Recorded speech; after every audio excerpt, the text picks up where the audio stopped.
मोहनपुर गांव में एक हलवाई रहता था जो कि बहुत प्रसिद्ध था अपनी मशहूर मिठाइयों की वजह से। उसकी दुकान पे लोग दूर दूर से आते थे मिठाई लेने के लिए और लेकर जाते थे। वह मिठाई बहुत मेहनत और ईमानदारी से बनाता था और बड़ी सफाई से लोगों को देता था, जिसकी वजह से उसकी मिठाई की दुकानें खूब चलती थी और लोग मिठाई की दुकान भी पसंद करते थे। एक बार राजू नाम का आदमी उसकी दुकान पे जाता है और जाकर कहता है, भैया आपकी मिठाई के बड़े चर्चे हैं, ज़रा 1 किलो मिठाई पैक कर दो।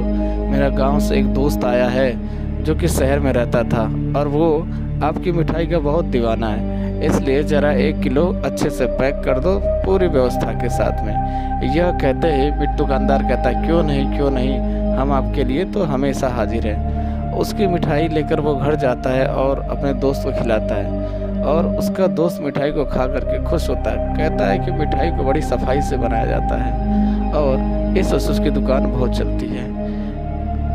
एक बार उसका दोस्त का बेटा उसके दुकान पे आता है और आने के बाद उसके मिठाई के बारे में तारीफ़ें करता है और करने के बाद वो सीधे वहाँ से उससे बातचीत करता है और कहता है, भैया आपके तो बड़े चर्चे हैं, आपके दूर दूर से लोग आपके यहाँ मिठाई लेने आते हैं।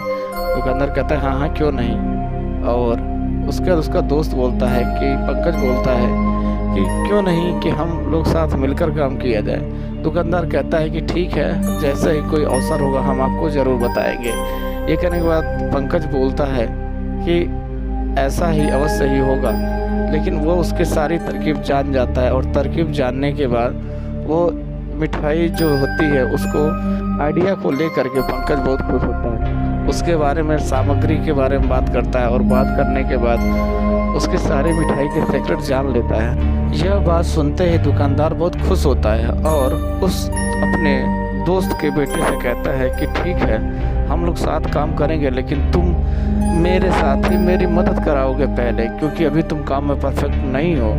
यह सुनकर उसका एक नौकर कहता है, जी मालिक, बात तो आपने सही बोली, लेकिन ऐसा भी कुछ हो सकता है। इसके बाद वो पंकज घर से वापस जाने लगता है और उसका सहपाठी बोलता है कि ये तो बहुत चालाक लगता है, मुझे इसकी कुछ न कुछ सातिरकी पे शक लगता है।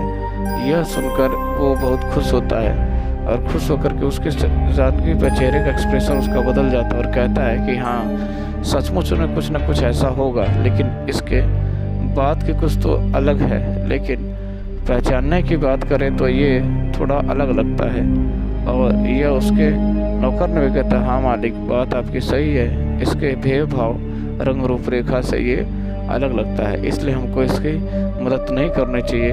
इसकी जांच पड़ताल पे मुझे शक है और इस शक के समाधान हमको करना ज़रूरी है।